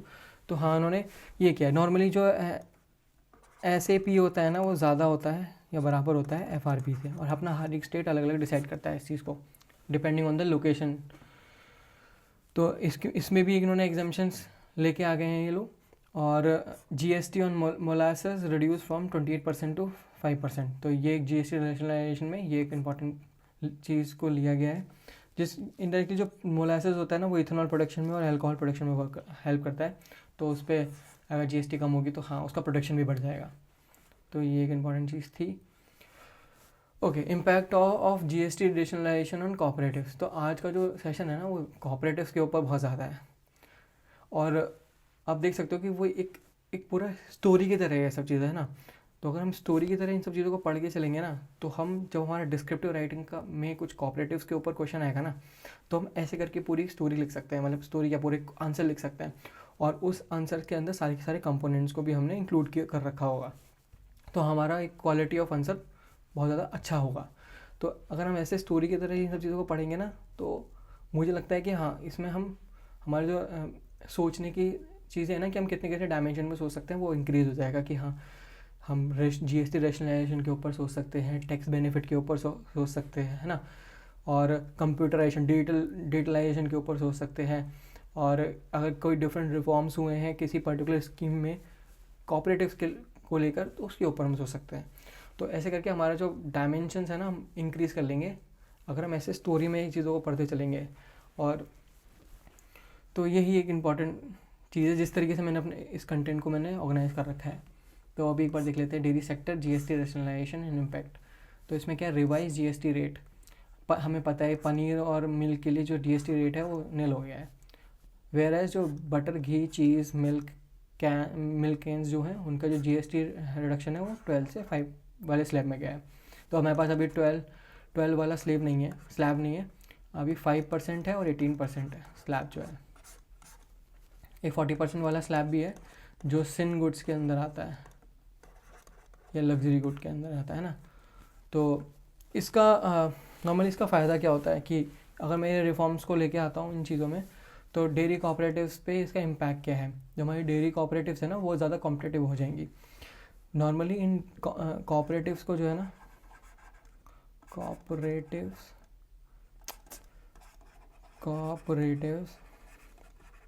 जो कोऑपरेटिव्स होती है ना, इनको कॉम्पीट करना पड़ता है अनऑर्गेनाइज सेक्टर से। तो अनऑर्गेनाइज सेक्टर से भी कॉम्पीट करती हैं। जो अनऑर्गेनाइज सेक्टर जो है ना, एक चीप प्राइस देती हैं, लेकिन इनके जो standard of quality of standards होते हैं ना, वो कम होते हैं और अच्छे भी नहीं होते ज़्यादा। तो अगर हमारा जो ये प्राइजेज़ हैं, जीएसटी प्राइजेज़ हैं, ये लो हो जाएंगे इन चीज़ों पे, तो हमारी जो कोऑपरेटिव सोसाइटी है ना, वो ज़्यादा कॉम्पिटिटिव हो जाएगी और लो कॉस्ट में हम चीज़ों को प्रोवाइड करा पाएंगे, या कोऑपरेटिव जो है प्रोवाइड करा पाएंगे। और इनका जो ऑपरेशन का कॉस्ट है ना, वो भी कम हो जाएगा, क्योंकि सब्सिडीज भी प्रोवाइड कराई जाएंगी इनको, जैसे इनडायरेक्टली कराई गई है। डिजिटल सिस्टम्स में इम्प्रूवमेंट आएगा तो हो जाएगी, या मॉडर्न इंफ्रास्ट्रक्चर होगा तो ऐसे करके हो जाएंगी। तो इनडायरेक्टली इन रिफॉर्म्स की हेल्प से ये जो कॉम्पिटिटिव प्राइसिंग है ना, वो अच्छी हो जाएगी कोऑपरेटिव्स के लिए। अगला, डिमांड इंक्रीज़ हो जाएगी फॉर मिल्क। तो अगर लोगों के पास पैसा होगा खर्च करने के लिए, तो हाँ, लोग दूध तो भाई पीते ही हैं रोज़। तो इंडिया में तो बहुत ज़्यादा जनता पीती है, मोर देन 80 आई गेस, वो दूध तो पीती हैं। तो हाँ, इसका जो वॉल्यूम सेल है ना, वो भी बहुत ज़्यादा बढ़ जाएगा कोऑपरेटिव सोसाइटी का, क्योंकि उनके जो प्राइसेस है ना, वो अनसेक्टर्ड अनऑर्गेनाइज सेक्टर्स के कंपैरेबल हो जाएंगे विद सम गुड क्वालिटी। दूसरा है कि higher income for dairy farmers. तो increase revenue allow cooperatives to pass a higher share of consumer price back to the farmer. अभी क्या है, 80% चल रहा है, और हम एक्सपेक्ट कर रहे हैं कि इन सम रेशनलाइजेशन के थ्रू, जीएसटी रेशनलाइजेशन के थ्रू 85% आ जाए। ये जो करंट ये पास थ्रू प्राइस होता है ना, इसको प्रिक्योरमेंट प्राइस भी बोलते हैं, प्रिक्योरमेंट प्राइस। तो अगर ये प्राइस जो है हमारा नॉर्मली ये प्राइस ही होता है, जो एक जो कंज्यूमर प्राइस होता है ना, जो कंज्यूमर प्राइसेस होते हैं, उस प्राइस का कितना परसेंट पार्ट जो है एज अ बेनिफिट, मतलब कितना परसेंट पार्ट जो है फार्मर्स को मिल गया है। तो लगभग अभी तो 80 मिल रहा है, और in the future in rationalisation के थ्रू 85% में मिलेगा अप्रॉक्सीमेटली। तो ये फ़ायदा है। इसके अलावा है food processing sector and GST rationalisation and impact. तो इसमें भी इन्होंने क्या किया, बहुत सारे जो फूड आइटम्स हैं वो 5% वाले स्लैब में आ गए हैं, 12 to 18 स्लैब से हट के, है ना, वो ये सारे ये फ्रूट्स हैं जो आ गए हैं। इसकी वजह से सेम चीज़ होगी फूड प्रोसेसिंग में भी, हाई डिमांड आ जाएगी, क्योंकि लोअर जीएसटी हो गया है, reduce retail price, increase consumption of the processed food item. Same चीज़, हायर रेवेन्यू उनका जनरेट हो जाएगा, क्योंकि वॉल्यूम बढ़ जाएगा सेल का, है ना, वॉल्यूम ऑफ सेल इंक्रीजेस, ठीक है। और improve market share, cooperative become more competitive in the market against the organise sector, है ना, ऐसे करके। तो ये है agriculture sector and rural enterprise sector, जिसमें जीएसटी रेशनलाइजेशन उसका इम्पैक्ट। तो उसमें क्या इम्पैक्ट आएगा, जो फर्टिलाइज़र हमने अभी क्या किया हुआ है, जो ammonia sulphuric acid, nitric acid के जो फर्टिलाइज़र इनपुट्स है ना, उसको 18% स्लैब से 5% स्लैब में डाल दिया है। ये स्लैब याद करना भी इंपॉर्टेंट रहता है, क्योंकि ये ऑथेंटिसिटी दिखाता है हमारे क्वेश्चन की, मतलब हमारे आंसर की, कि हमारा क्या, हमने कितना आंसर को प्रूव किया है कि हाँ यही है, यही फ़ायदे हो रहे हैं। तो 12% से 5% हो गया, तो हाँ एक बर्डन कम हो गया है रिटेलर्स पे, तो फार्मर्स पे इनडायरेक्टली। तो फर्टिलाइज़र इनपुट 18 से 5% हो गया है। बायोपेस्टिसाइड्स, माइक्रोन्यूट्रिएंट्स 12 से 5% हो गए हैं। तो बायोपेस्टिसाइड्स की वजह से क्या होगा कि केमिकल कम यूज़ करेंगे हम, और बायोपेस्टिसाइड्स की तरफ जाएंगे ना, जो ज़्यादा फ़ायदेमंद होते हैं सॉइल के लिए। ट्रैक्टर जिनकी कैपेसिटी 1800 सीसी से कम है, उसको 5% वाले स्लैब में लेके आ गए। और जो ट्रैक्टर्स के कंपोनेंट होते हैं, जैसे टायर, ट्यूब, हाइड्रोलिक पंप्स, उन्हें 18 से 5% वाले स्लैब के अंदर लेके आ गए। तो ये एक बार इम्पैक्ट देख लेते हैं। Likely impacts on agriculture cooperatives and rural enterprises. Same, low input cost for fertiliser companies, reduction manufacturing cost led to the low fertiliser prices for the farmers. तो फार्मर्स को बहुत ज़्यादा हेल्प होगी इस चीज़ से, और टाइमली अवेलेबिलिटी बढ़ जाएगी, अफोर्डेबल फर्टिलाइजर्स की ज़्यादा हम प्रोडक्शन कर पाएंगे फिर, क्योंकि इनके लिए मैन्युफैक्चरिंग कॉस्ट कम हो गया है, मैन्युफैक्चरिंग कंपनीज़ के लिए, और promotion of bio based inputs, क्योंकि उन पे लोअर जीएसटी है तो अब लोग उनको भी खरीदने की कोशिश करेंगे, वो केमिकल पेस्टिसाइड से शिफ्ट होने की कोशिश करेंगे बायो बेस्ड इनपुट पे, और हमारी सोइल की हेल्थ इंप्रूव हो जाएगी और सस्टेनेबिलिटी भी इंक्रीज होगी for of soil. Direct benefit to farmers, PACS and FPOs, lower operational cost and improve crop quality, support farmer income. ठीक है, अभी सिस्टम लेवल इम्पैक्ट्स और इम्पैक्ट्स अक्रॉस कॉपरेटिव्स. ये हमने पढ़ लिया है कि कंपटीशन एनहेंस हो जाएगा against this compare to this unorganise sector, trust buildup हो जाएगा, improved food safety standards and encourage consumer preferences. क्योंकि ऑर्गेनाइज सेक्टर्स जो होते हैं, कोऑपरेटिव सेक्टर्स जो होते हैं, वो अपनी ब्रांड्स को उनका एक पर्टिकुलर स्टैंडर्ड एसओपी होता है और क्वालिटी होता है, क्यूसीओ, तो उसके अकॉर्डिंग ही वो फूड अपना बनाते हैं ना. उसमें प्रिजर्वेशन करने के लिए उसका फूड प्रिजर्वेशन एक पर्टिकुलर प्रोसेस होता है, तो उस प्रोसेस को भी एसओपी के थ्रू ही लेके जाते हैं. तो हाँ, उस पर्टिकुलर कंपाउंड या फूड का जो है स्टैंडर्ड बढ़ जाता है, उसकी क्वालिटी बढ़ जाती है. तो हाँ, लोग इसको प्रेफर करेंगे फिर ज़्यादा, क्योंकि कॉम्पिटिटिव प्राइस होगा. Support higher surplus and member benefit. तो अगर ये सारे लोग जो कोऑपरेटिव सोसाइटी है, अगर वो ज़्यादा पैसा कमाएंगे तो उससे क्या हेल्प हो सकती है. तो सिंपल है, प्रोक्योरमेंट प्राइस इंक्रीज़ हो जाएगा, मतलब जो फार्मर्स को फाइनल बेनिफिट जा रहा है वो इंक्रीज़ हो जाएगा. ठीक है, रीइंफोर्स कर पाएंगे इन्वेस्टमेंट, जो इनके पास जो बचा हुआ अमाउंट होगा वो और पैसा लगा पाएंगे प्रोसेसिंग और कोल्ड चेन में. प्रोवाइड कर पाएंगे other services to the member, जैसे क्रेडिट करना, सप्लाई, अपनी इनपुट सप्लाई को एनहेंस करना, और ट्रेनिंग प्रोवाइड करना पैक्स लेवल पे या कोऑपरेटिव लेवल्स पे. ठीक है, ये एक अच्छा पॉइंट था. हाँ, एक ये है कि strengthen of self help group and informal producers. तो इसमें एक बहुत बड़ा फ़ायदा यही है, जो सेल्फ हेल्प ग्रुप्स होते हैं ना, ये अनऑर्गेनाइज सेक्टर होता है. ठीक है, अगर कोऑपरेटिव्स सोसाइटीज़ या कोऑपरेटिव्स जो है प्रोडक्ट को अच्छा और कंपैटिबल प्राइस में बनाएंगे, तो ये जो लोग हैं ना, ये भी इनकी तरफ शिफ्ट होने लग जाएंगे. बड़े मार्केट को इनको एक्सेस मिल जाएगा, क्योंकि ये भी कोऑपरेटिव नेटवर्क की तरफ आ जाएंगे, क्योंकि सेम प्राइस है, तो ये भी वो रेगुलेशंस को फॉलो करने लग जाएंगे. तो इनडायरेक्टली जो सेल्फ हेल्प ग्रुप्स हैं, अगर ये पर्टिकुलर चीज़ों को बनाते हैं तो ये सोल्व कर पाएंगे अपने नियर मार्केट में, है ना. नियर मार्केट्स में ये लोग अपने प्रोडक्ट को सेल कर पाएंगे और इन कोऑपरेटिव नेटवर्क की हेल्प ले पाएंगे, है ना. और अपना खुद की ब्रांडिंग भी कर सकते हैं थ्रू दिस कोऑपरेटिव नेटवर्क. तो ये एक बहुत इम्पॉर्टेंट चीज़ है और ये इम्पैक्ट है जो क्रिएट हो जाएगा अनऑर्गेनाइज सेक्टर पे भी. ठीक है, ये भी हो गया. ठीक है, अब ये कोऑपरेटिव वाला काम ख़त्म. अब कुछ नॉर्मल न्यूज़ आएंगी, जैसे India EU ideathon on marine plastic pollution. तो इन्होंने अभी 10 दिसंबर को भुवनेश्वर में कॉम्बैटिंग मैराइन प्लास्टिक पॉल्यूशन का एक आइडियाथॉन कंडक्ट कराया था, जिसके अंदर जो was jointly organized by the Office of the Principal Scientific Advisor to the Government of India. तो इन्होंने इसको ऑर्गेनाइज़ किया. अभी इसके जो हेड हैं वो हैं अजय कुमार सूद. ठीक है, and delegation of the European Union to India under the, हाँ, ये एक है council, India EU trade and technology council, जिसमें वर्किंग ग्रुप 2 में green and clean energy technologies के ऊपर काम कर रहे हैं लोग, है ना. मतलब इनडायरेक्टली मैराइन प्लास्टिक पॉल्यूशन को कम करना है.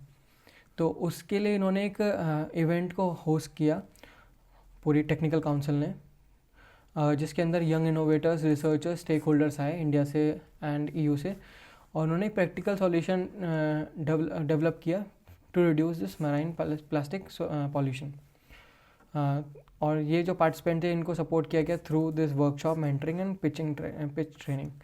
इसके अंदर 3 चैलेंजेस ट्रैक थे, जिसके अंदर पहला था कि detect and track of marine plastic, scalable removal technologies, awareness of community mobilisation and after evaluation by an expert jury 3 teams को मतलब 3 टीम्स को अवार्ड मिला, जिसमें इन्होंने 5 लाख रुपए उनको मिले, 5 लाख रुपीज़ एज अवार्ड मिला, और इंक्यूबेशन सपोर्ट मिला, मतलब मे बी सीड फंडिंग मिली। तो उन 3 के नाम, बस नाम याद करने हैं, मैंने आगे उसके नाम लिख रखे हैं। नेक्स्ट पेज, बैक पेज, या तो पहला ओशन रेजिलियंस इंडिया जो चैलेंज 1 में जीता, और नॉटलस नेक्सस चैलेंज 2, और ट्रैश ट्रैक ऐप चैलेंज 3, और हर एक बंदे को, मतलब हर एक कंपनी को जो भी है वो 5 लाख रुपए मिले। Supported by this Mphasis F1 foundation, winners to receive a incubation support. Okay, ये एक बहुत मैं बोलना चाहूँगा कि इम्पॉर्टेंट सर्वे रहता है जो मॉस्पी करता है, MOSPI, ठीक है। तो ये जो एक पर्टिकुलर सर्वे है ना, ये हमारा अनइनकॉर्पोरेटेड सेक्टर एंटरप्राइज का सर्वे है। तो हमारी जो जैसे small, micro and small enterprises हो गई, वो एक अनइनकॉर्पोरेटेड सेक्टर है। वेंडर्स हो गए, स्ट्रीट वेंडर्स, है ना, छोटे दुकान वाले लोग हो गए। तो उन लोगों का, क्योंकि वो बहुत हमारी GDP में बहुत ज़्यादा योगदान करते हैं या कंट्रीब्यूशन देते हैं, तो उनकी परफॉर्मेंस को एसेस करना भी बहुत ज़्यादा इंपॉर्टेंट होता है। उन्होंने कितना GVA एडिशन किया, उन लोगों को कितना एम्प्लॉयमेंट मिला, है ना। तो ये बहुत ज़्यादा इंपॉर्टेंट होता है कि कंट्री में क्या इकोनॉमिक कंडीशन चल रही है इन अनइनकॉर्पोरेटेड सेक्टर्स की। तो उसको एसेस करने के लिए एक ASUSE सर्वे होता है, annual survey of unincorporated sector enterprise 2026 में। 2026 में इन्होंने क्या चेंजेस किए हैं वो इसमें बताया है, ठीक है। तो नॉर्मली इसका हम इंडायरेक्टली क्यों यूज़ करते हैं, क्योंकि ये बहुत ज़्यादा इंपॉर्टेंट या मेजर रोल प्ले करता है इंडियन इकोनॉमी में। लार्ज स्केल एम्प्लॉयमेंट प्रोवाइड कराता है, ठीक है, कंट्रीब्यूट करता है सिग्निफिकेंटली टू GDP, और सपोर्ट करता है incorporated formal sectors by supplying goods and services. तो ये रॉ मटेरियल सप्लाई करते हैं दिस फॉर्मल सेक्टर, तो इसलिए बहुत ज़्यादा इंपॉर्टेंट हो जाते हैं। और ये एक डोमेस्टिक वैल्यू चेन का भी एक बहुत इंपॉर्टेंट पार्ट है, इसलिए इस सर्वे को कराना बहुत ज़्यादा ज़रूरी भी है। तो इनडायरेक्टली इस सर्वे का जो एम है ना, वो एक मैट्रिक जनरेट करना है, कोर इकोनॉमिक मैट्रिक, जिसके अंदर ये हम एम्प्लॉयमेंट लेवल देखेंगे, क्या एम्प्लॉयमेंट लेवल चल रहा है, एम्प्लॉयमेंट लेवल, GDP, GVA, और टोटल इनकम क्या है इन लोगों की, है ना, एक्सपेंडिचर क्या है, और इनको कितने वेजेस मिलते हैं, है ना, इसके ऊपर ये असेसमेंट है। तो बस देख लेते हैं। Purpose of this ASUSE conduct to major economic and operational characteristic of this unincorporated non-agriculture expenses। मतलब इसमें क्या मैन्युफैक्चरिंग आ गया, ट्रेड आ गया, और कुछ सर्विसेज आ गई, सर्विसेज एक्सेप्ट, मतलब इसमें क्या कंस्ट्रक्शन को इंक्लूड नहीं किया है, ठीक है, लिखा भी है, कंस्ट्रक्शन को इंक्लूड नहीं किया, वो लिखा हुआ है ये। तो ये हेल्प करते हैं understanding this productivity, asset ownership, workforce structure क्या है, और फाइनेंशियल कंडीशन क्या है सेक्टर की डाटा यही निकालते हैं। नंबर ऑफ एम्प्लॉयमेंट में बता दिया है, कितने लोग एम्प्लॉयड हैं, GVA क्या है, वेजेस पे क्या है, फिक्स एसेट ओन किसने कर रखे हैं, कितना ओन कर रखा है, किस टाइप के हैं, और उन पर लोन्स एंड लाइबिलिटी क्या है। तो ये एक इंपॉर्टेंट चीज़ है। इन्होंने इसमें क्या पॉलिसी रिलेवेंस में क्या क्या इन्होंने data support, national account statistics, ये इंडायरेक्टली हेल्प करती है मिनिस्ट्री को ये आप एक फ्रेमवर्क क्रिएट करने में या पॉलिसीज़ क्रिएट करने में, to support this MSMEs and textile sector. और ये यूज़फुल रहती हैं रिसर्चर्स के लिए, इंडस्ट्री एसोसिएट्स के लिए, और गवर्नमेंट प्लानर्स के लिए कि किस टाइप की स्कीम लानी चाहिए, कितना उसका बजट एलोकेशन होना चाहिए, और उसमें हम कितना चाहते हैं कि कितनी एम्प्लॉयमेंट हो, वेजेस कितने फिक्स कर देने हैं, किस टाइप के एसेट्स हैं। तो इन सब चीज़ों का फॉर्मलाइजेशन करने के लिए लोगों को सर्वे करना पड़ता है, और इस सर्वे को रेफरेंस में लेके ही पॉलिसीज़ बनती हैं, गवर्नमेंट प्लान करती है कि कैसे हम MSMEs को सपोर्ट कर पाएँ, अपने एक्सपोर्ट को सपोर्ट कर पाएँ, ट्रेड को सपोर्ट कर पाएँ, तो ये सब चीज़ें इंपॉर्टेंट रहती हैं, तो इसलिए ये इम्पॉर्टेंट है। सर्वे हिस्ट्री एंड करंट स्टेटस, ये 2021-22 से होता आ रहा है, एनुअली होता है, और ये अभी जो पर्टिकुलर ऑनगोइंग में है ही जनवरी टू दिसंबर 2025। अभी मेरे पास अप्रैल से सितंबर वाला जो क्वार्टरली बुलेटिन है ना, वो भी है, उसका मैंने आगे डाल रखा है। तो widely recognise and use by the multiple stakeholders, ठीक है। तो अभी एक रियल टाइम हमें पास थोड़ा डाटा रहे और हम मतलब टाइम लिमिट डाटा मिलता रहे और हम उसके अकॉर्डिंग पॉलिसीज़ को फ्रेम करते रहे, इसलिए उन्होंने नया एक इंट्रोडक्शन किया है, quarterly bulletin unincorporated sector enterprises survey type, है ना। तो उन्होंने started to provide high frequency and timely data. पहला जो बुलेटिन था इसका रिलीज़ किया गया जनवरी मार्च 2025 का, जो फर्स्ट था। तो ये हेल्प करता है short term trends in the unincorporated sectors, ठीक है। ठीक है, बस यही इतना है, इसलिए थोड़ा इम्पॉर्टेंट है। हाँ, ये जुलाई का Q2 का डाटा है, ये है कि जो नंबर ऑफ़ एस्टेब्लिशमेंट्स हैं वो 7.97 करोड़ हैं, स्लाइटली इंक्रीज़ हुई है हमारे पहले क्वार्टर से। टोटल एम्प्लॉयबिलिटी थोड़ी बढ़ी है, हमारा जो 2023 और 24 का जो ASUS सर्वे था उसमें 12.86 करोड़, और रूरल वर्कफोर्स पार्टिसिपेशन भी इंक्रीज़ हुआ है, और डिजिटल फॉर्मलाइजेशन ट्रेंड भी, मतलब इन कोऑपरेटिव सेक्टर्स ने जो है, अनइनकॉर्पोरेटेड सेक्टर्स ने भी डिजिटल कितना अच्छे से डिजिटल टेक्नोलॉजीज़ को अपने सिस्टम के अंदर इंकॉर्पोरेट किया है, वो भी एक, इसका भी एक इंडिकेटिव रिस्पांस दिखाता है कि हाँ भाई वो भी इंक्रीज़ हुआ है, ठीक है। अभी एक और चीज़ है कि ये डाटा हमारे लिए क्यों ज़्यादा, मतलब मैं स्टार्टिंग से बताते तो आ रहा हूँ कि ये क्यों डाटा ज़्यादा इंपॉर्टेंट है, लेकिन अभी एक और चीज़ देख लेते हैं कि 80 to 90% जो नॉन एग्रीकल्चर एंटरप्राइजेज है ना, नॉन एग्रीकल्चर एंटरप्राइजेज वो होती हैं, वही होती हैं अनइनकॉर्पोरेटेड, ठीक है, जिसमें होम बेस्ड सर्विसेज आ जाती हैं, ठीक है, और स्ट्रीट वेंडर्स आ गए, ये तो मैंने डिस्कस कर लिया है, फैमिली रन बिजनेसेस आ गए ना, ऐसे करके ये सब चीज़ें आ गई। तो इनमें प्रॉब्लम्स क्या आती है, क्या नॉर्मल इकोनॉमिक वनरेबिलिटी है इनमें, कि मतलब इन लोगों को क्या होता है, जो अनइनकॉर्पोरेटेड सेक्टर्स होते हैं ना, इनको क्रेडिट एक्सेस नहीं होता, आसानी से नहीं मिलता इनको, है ना। प्लस इनको इनफॉर्मल, क्योंकि इनको क्रेडिट नहीं मिलता तो इनको इनफॉर्मल लेंडर्स पे रिलाई करना पड़ता है, ठीक है। तो बैंकिंग फैसिलिटीज़ इनको सही से नहीं मिल पाती हैं। इनका जो टेक्नोलॉजी अडॉप्शन होता है वो भी एक कोऑपरेटिव मतलब जो कोऑपरेटिव सेक्टर्स होते हैं ना, उनसे अच्छा नहीं होता। तो इसलिए अभी कुछ टाइम पहले 2021 में RBI ने PDIF फंड निकाला था, है ना, उसके एक स्कीम निकाली थी जिसके थ्रू इन लोगों के पास डिजिटल ट्रांजैक्शन करने के लिए POS डिवाइसेस, QR डिवाइसेस भी सर्कुलेट दिए थे इन लोगों ने, RBI ने। तो इसी एडॉप्शन के लिए दिए गए थे, और लो प्रोडक्टिविटी होती है इन सेक्टर्स में, है ना, लो प्रोडक्टिविटी। और सबसे इम्पॉर्टेंट है कि सोशल सिक्योरिटी कम होती ही नहीं है। तो अभी हमारे 4 लेबर कोड्स आ गए ना, अभी जस्ट हमारे 4 लेबर कोड्स आ गए, उसमें बहुत सारे रिफॉर्म्स आए हैं, जो इन्हीं गिग्स वर्कर और प्लेटफॉर्म वर्कर्स प्लस जो अनऑर्गेनाइज सेक्टर्स हैं, इनमें जो वर्कर्स होते हैं उनको सोशल सिक्योरिटी प्रोवाइड कराता है।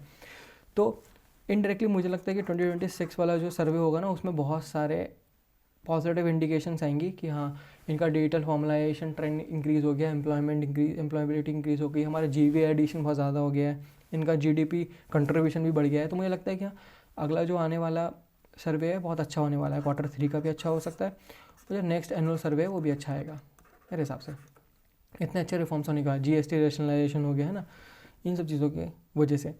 तो इन्होंने इस 2026 वाले में वेजेस डिस्पैरिटी को लेके भी कुछ नॉर्म्स लेके आए ये लोग, है ना, और एक कैसे छोटी MSMEs को स्केल करना है अपना बिजनेस, उसके ऊपर भी कुछ नॉर्म्स हैं, है ना।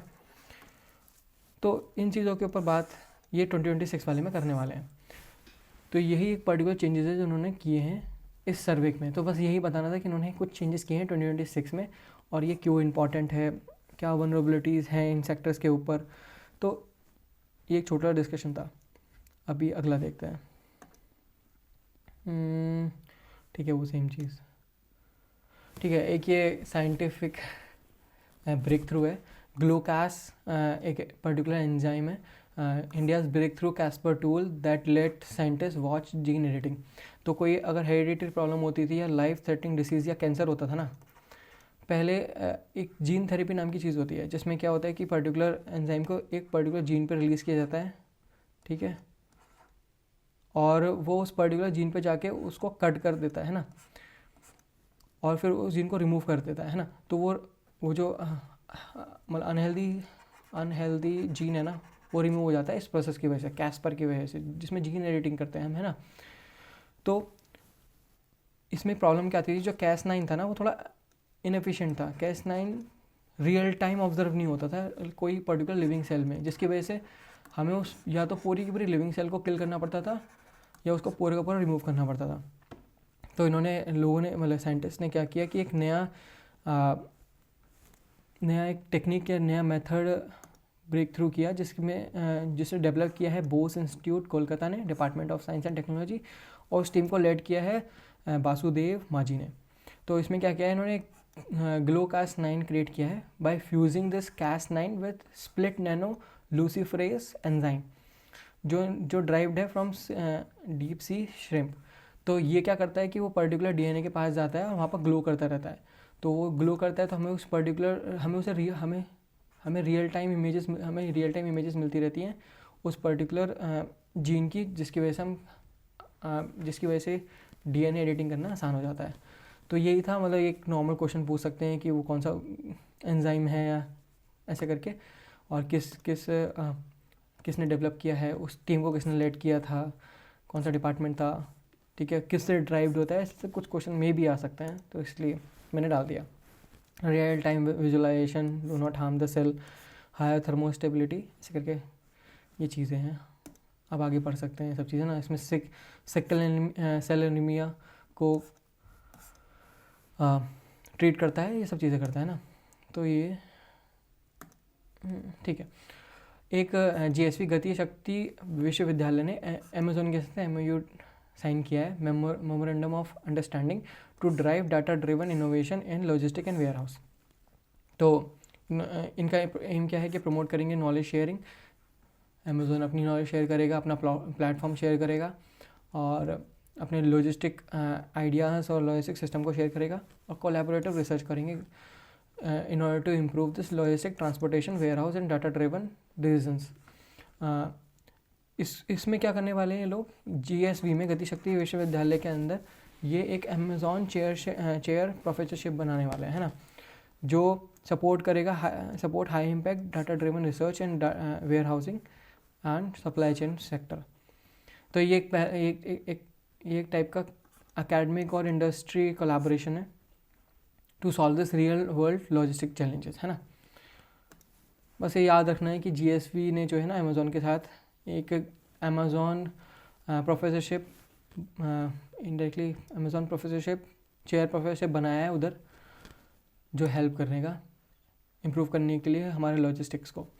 तो बेनिफिट क्या होने वाले हैं GSV के लिए, access to Amazon global best practices in logistic and warehouse, enhance academic curriculum through industry input, और बूस्ट करेगा रिसर्च कैपेसिटी। ये सब चीज़ें अच्छी बातें हैं। अमेज़ॉन को क्या बेनिफिट मिलेगा, स्पेशलाइज एकेडमिक एक्सपर्ट्स मिलेंगे, उनके साथ कोलैबोरेट करने का अपॉर्चुनिटी मिलेगा, हेल्प कर सकता है in building this skilled work force aligning with this future logistic needs. ये सब चीज़ें हैं, अच्छी बातें हैं, ये पढ़ लेना। बस ये इतना याद रखना कि ऐसा है। गतिशक्ति विश्वविद्यालय को कब एस्टेब्लिश किया गया, 2022 में, as a central university under the act of parliament. और मिनिस्ट्री इसमें कौन सी है, मिनिस्ट्री ऑफ रेलवे, ठीक है। ओके, एक PM कुसुम नाम की क्या बोलते हैं स्कीम है, और ये एक फ्लैगशिप स्कीम है ministry of new and renewable energy की। ठीक है। उसमें उन्होंने अभी कुछ माइलस्टोन अचीव किए हैं, जिसमें 10,203 megawatt of install capacity of solar करी है इन्होंने, है ना, और उसमें कितना फंड उन्होंने रिलीज़ कर दिया है। तो इसके ऊपर बहुत सारी बातें हैं, बट मैं एक छोटा सा ग्लिम्स दे देता हूँ कि पीएम कुसुम है क्या, है ना, पीएम कुसुम क्या है। बाकी ये सारी चीज़ें मैं एक अलग से एक वीडियो बना दूंगा पीएम सारी गवर्नमेंट स्कीम के ऊपर, जो भी अभी पीआईबीज़ के अंदर आ रही हैं, या पीआईबीज़ के अंदर मतलब बहुत ज़्यादा बाहर आ रही हैं, और या वो फ्लैगशिप स्कीम है, तो उन सब की मैं धीरे धीरे करके एक वीडियोज़ बनाता रहूँगा। प्लस रिपोर्ट्स के ऊपर भी मैं बनाता रहूँगा, जैसे AU हमारी जो अभी जो रिपोर्ट है ये वाली अनइनकॉर्पोरेटेड सेक्टर्स एंटरप्राइजेस की जो रिपोर्ट है, अगर वो जब वो आएगी तो उसके ऊपर भी एक वीडियो बना दूंगा। तो अभी एक बार देख लेते हैं इसकी फुल फॉर्म क्या है। प्रधानमंत्री किसान ऊर्जा सुरक्षा एवं उत्थान महाअभियान ठीक है, ये इसकी फुल फॉर्म है। इसको लॉन्च किया था 2019 में, और ये एक फ्लैगशिप स्कीम है फार्मर वेलफेयर के लिए और रिन्यूएबल एनर्जी के लिए। फार्मर वेलफेयर के लिए प्लस रिन्यूएबल एनर्जी की कैपेसिटी बढ़ाने के लिए, रिन्यूएबल एनर्जी। इसका बजट आउटले हमारा कितना है, 34,422 करोड़ रुपीज़, जिसमें टारगेट इनका 34.8 गीगावाट ऑफ सोलर कैपेसिटी करना, सोलर कैपेसिटी बाय मार्च 2026। ठीक है, ये इनका इम्प्लीमेंटिंग एजेंसी, जो इसकी इम्प्लीमेंटिंग एजेंसी है वो उस स्टेट की नोडल एजेंसी होगी और हमें पता है कि नोडल मिनिस्ट्री कौन है इसकी, ministry of new and renewable energy, ठीक है, MNRE। इसका नॉर्मली ऑब्जेक्टिव क्या है, जो इंडिया का एग्रीकल्चर सेक्टर है ना, वो बहुत ज़्यादा इलेक्ट्रिसिटी कंज्यूम करता है, तो हम एक बहुत बड़े कंज्यूमर हैं इलेक्ट्रिसिटी के, वो भी एग्रीकल्चर सेक्टर में, तो उसको ट्रांसफॉर्म करना है हमें एनर्जी प्रोड्यूसर में, कंज्यूमर से प्रोड्यूसर बनना है इंडायरेक्टली, ये इसका ऑब्जेक्टिव है। तो उसके लिए वो एक हेल्प ले रहे हैं सोलर एनर्जी का। तो इसके अंदर 3 कंपोनेंट्स हैं, 3 कंपोनेंट्स। पहला जो कंपोनेंट है उसमें ये डिसेंट्रलाइज ग्रिड सिस्टम बनाने वाले हैं, जो कनेक्ट करेगा रिन्यूएबल पावर प्लांट, ठीक है, पावर प्लांट, जिसके थ्रू ये 10,000 मेगावाट की कैपेसिटी या डिसेंट्रलाइज ग्रिड बनाने वाला है पावर प्लांट का। और एक पावर प्लांट का साइज़ लगभग 0.5 मेगावाट से 2 मेगावाट हो सकता है, ठीक है, पर प्लांट, ठीक है। और ये जो पर्टिकुलर प्लांट है ये इंस्टॉल्ड होगा बैरन लैंड पे, जो उपजाऊ लैंड नहीं है, एग्रीकल्चरल लैंड नहीं है, या फैलो लैंड है, ऐसे करके। इसका फ़ायदा क्या है, इसका फ़ायदा ये है कि जो फार्मर्स है ना, फार्मर्स कोऑपरेटिव्स पंचायत जो है, वो जब ये पर्टिकुलर प्लांट को सेटअप करेंगे ना, तो इनके लिए annual income type of generate हो जाएगी, एनुअल इनकम। क्योंकि जो डिस्कॉम है ना, वो इन फार्मर्स के साथ एक पावर परचेज एग्रीमेंट साइन कर लेगा, परचेज एग्रीमेंट 25 ईयर्स के लिए। तो 25 ईयर्स के लिए इन फार्मर्स को एक एनुअल इनकम जनरेट हो गई, और by leasing this particular energy. और वो जो एनर्जी है डिस्कॉम को लगभग 2.5 से 3 रुपीज़ पर यूनिट मिल जाएगी। तो इनको भी वो सस्ती यूनिट मिल रही है, तो इन पे भी वो बर्डन, एनर्जी बर्डन जो पीक टाइम हमारा होता है उस पर कम हो जाएगा, आफ्टरनून नाइट, क्योंकि हमारे पास स्टोर्ड एनर्जी भी होगी। तो ये इनडायरेक्टली डिस्कॉम पे जो है बर्डन कम हो जाएगा, फार्मर्स के लिए एक अलग से जनरेट हो जाएगी इनकम, है ना। और जो ये पावर है ना, डिस्कॉम जो है वो पावर को 11 kV फीडर में इंजेक्ट करेगा, और वो जो फीडर होगा वो एग्रीकल्चर के लिए ही यूज़ होने वाला है, ठीक है। कंपोनेंट इसका कंपोनेंट जो बी है वो मैं कहता हूँ कंपोनेंट बी, जो कंपोनेंट बी है उसके अंदर ये stand alone solar pumps of grid रखने वाले हैं। लगभग 20 lakh stand alone solar pump ये बना एक्सेस देंगे, उसका मतलब डायरेक्टली या उसको इंस्टॉल करेंगे डायरेक्टली। और जो फार्मर्स हैं मतलब इंडायरेक्टली फार्मर्स ही उसका टारगेट यूज़र्स हैं। और इसमें जो पंप का साइज़ होने वाला है ना वो 3 हॉर्स पावर से 7.5 हॉर्स पावर हो सकता है और अप टू 10 हॉर्स पावर तक जा सकता है ये बस, ठीक है। और वो जो पर्टिकुलर पंप है ना वो पंप यूज़ होना चाहिए इरिगेशन के लिए, irrigation, live stock water in सब चीज़ों के लिए यूज़ होगा, है ना, एक्वाकल्चर के लिए, है ना। और इसमें जो फाइनेंशियल पैटर्न है फाइनेंशियल पैटर्न जो सेंट्रल, स्टेट और फार्मर, सेंट्रल 40% करेगी, 30% करेगी और स्टेट भी 30% करेगी, सब्सिडी प्रोवाइड करेगी एज अ सब्सिडी सब और फार्मर को यहाँ पर 40% खुद से करना पड़ेगा। तो इनडायरेक्टली फार्मर के लिए क्या हो गया, मार्जिन मनी हो गया। और जो मार्जिन मनी को फाइनेंस भी कर सकते हैं थ्रू द लोन, ठीक है, ये भी एक इनके पास ऑप्शन होगा। सेम ऐसी सी जो है इनका, उसमें सोलराइजेशन करेंगे, सोलराइजेशन ऑफ एग्जिस्टिंग ग्रिड जो है, एग्जिस्टिंग ग्रिड, कनेक्टेड पंप,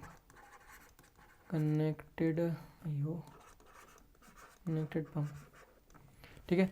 तो इसमें इनका टारगेट क्या है, 15 लाख ऐसे पंप को सोलराइज करना है।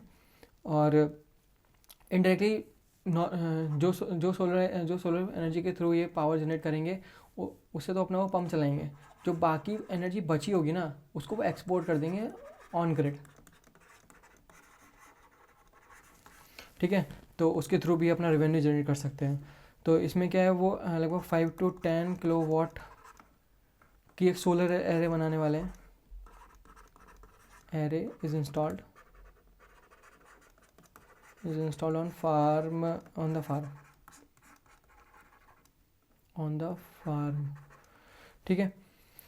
और फार्मर भी पैसा अर्न कर सकते हैं इसके थ्रू, ठीक है। और जो नॉर्मली अपना यूज़ करें सोलर पंप का अपनी सारी नॉर्मल एग्रीकल्चर एक्टिविटीज़ को परफॉर्म करने में, और जो बाकी बचा एनर्जी होगी उसको एक्सपोर्ट कर दें ऑन ग्रिड, ठीक है। तो इससे जो डिस्कॉम है उस पर दोबारा से बर्डन कम आ गया और रूरल एक्टिविटीज़ भी एनहेंस्ड हो गई। और अब डीजल और ये सब चीज़ें यूज़ नहीं करनी पड़ेंगी, क्योंकि जो वहाँ पर वो पंप यूज़ करते हैं जो डीजल पंप होते हैं, फिर वही एनवायरनमेंट को डैमेज होना, और हमारे पास वैसे ही हम बहुत ज़्यादा क्रूड ऑयल इम्पोर्ट करते हैं तो उस पर भी बर्डन कम आएगा अगर रूरल एक्टिविटीज़ ऐसी वाली कम हो जाएंगी। तो इसमें leading state Rajasthan, Haryana, MP, Gujarat, Maharashtra, यहाँ पर बहुत ज़्यादा खेती होती है, ये हैं, ठीक है। तो डायरेक्टली ये शॉर्ट था, ग्लिम था इसका। तो इन्होंने क्या किया है, ये PM कुसुम जो एक demand driven renewable energy scheme है। इनडायरेक्टली जो एग्रीकल्चर है ना वो एक स्टेट प्रॉब्लम है, मतलब एक स्टेट का एक्टिविटी है। तो उसमें सेंट्रल क्या सिर्फ सेंट्रल सपोर्ट प्रोवाइड कराती है सेंट्रल गवर्नमेंट, और स्टेट गवर्नमेंट को उसका सारी एक्टिविटीज़ होती हैं वो परफॉर्म करनी पड़ती हैं, मतलब तभी वो इम्प्लीमेंटिंग एजेंसीज की स्टेट नोडल एजेंसीज होती हैं। इसमें पार्टिसिपेंट होते हैं individual farmers, group of farmer, FPOs, PACS, ये सब। और एम क्या है, रिड्यूस करना डीजल यूज़ और provide reliable irrigation and promote clean energy adoption, ठीक है। एज ऑफ नाउ टोटल जो ऑल कंपोनेंट के under 10,203 megawatt of energy install हो गई है। हमारा जो हमारा इसका कितना टारगेट था, 34.8 गीगावाट का टारगेट था, उसमें से हमने इतना टारगेट अभी अचीव कर लिया है, ठीक है। फाइनेंशियल प्रोग्रेस में अभी इतना फंड उन्होंने रिलीज़ कर दिया है, हमारे पास 422 करोड़ रुपीस थे, उसमें अभी इतना फंड को रिलीज़ कर दिया है नवंबर 2025। प्रोसीजरल रिफॉर्म्स क्या हैं, गाइडलाइंस और इश्यूज़ को रिवाइज किया गया और सिंप्लीफाई करी गई हैं गाइडलाइंस को। एम क्या है, is implementation, faster approval, improve beneficiary experience, और प्रायोरिटी दी जाएगी स्मॉल एंड मार्जिनल फार्मर्स को और फार्मर जो यूज़ करते हैं माइक्रो इरिगेशन सिस्टम। ठीक है, ये भी हो गया। हाँ, ये लास्ट टॉपिक है आज का, सुजलाम भारत ऐप। तो सुजलाम भारत ऐप जो है वो मिनिस्ट्री ऑफ जल शक्ति और उसके यूनियन मिनिस्टर जो हैं वो है CR पाटिल, उन्होंने लॉन्च किया है this Sujalam Bharat app on 10 December 2025।